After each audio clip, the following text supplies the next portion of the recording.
अस्सलामुअलैकुम। Welcome back to my YouTube channel.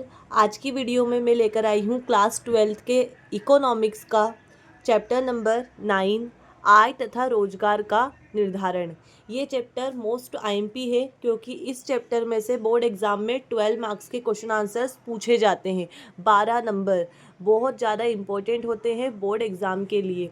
और आज मैं आपको एक वीडियो में सारे के सारे टॉपिक कंप्लीट करवाने वाली हूँ। इतना करने के बाद इस चैप्टर में से बाहर कुछ भी नहीं जाएगा।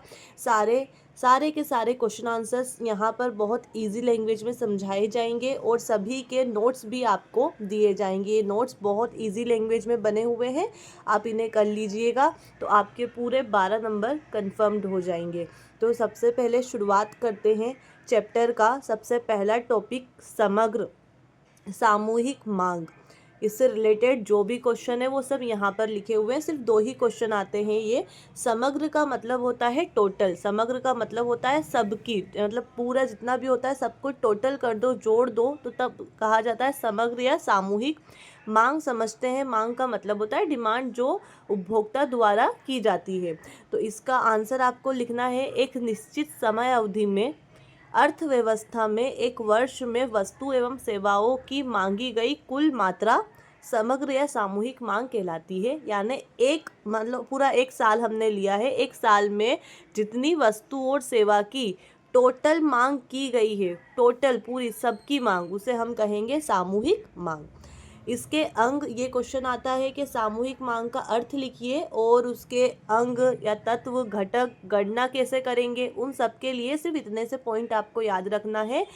सबसे पहला निजी उपभोग, फिर दूसरा निजी विनियोग, सरकार द्वारा वस्तु एवं सेवाओं की मांग, विशुद्ध निर्यात मांग। मतलब क्या है कि सामूहिक मांग कैसे कैलकुलेट की जाती है। तो इन सब चीज़ों को जब आप जोड़ देते हैं तब आपकी क्या हो जाती है सामूहिक मांग यानी समग्र मांग।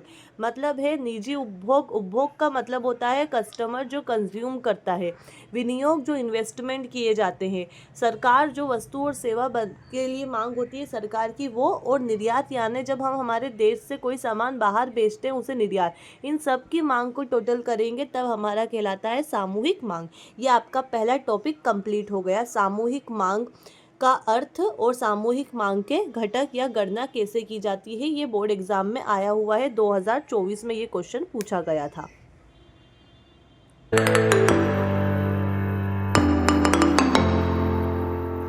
टॉपिक नंबर 2 है प्रभावपूर्ण मांग। प्रभावपूर्ण मांग किसे कहते हैं, ये क्वेश्चन मोस्ट आईएमपी है क्योंकि ये 2-3 बार बोर्ड एग्जाम में पूछा गया है। प्रभावपूर्ण मांग यानी इफेक्टिव डिमांड।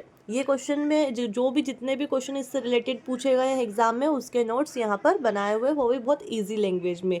पहले समझते हैं प्रभावपूर्ण मांग होती क्या है। देखिए, मुद्रा की उस मात्रा जो एक निश्चित समय में एक देश के लिए लोग उपभोग और विनियोग पर व्यय करते हैं उसे हम कहते हैं प्रभावपूर्ण मांग।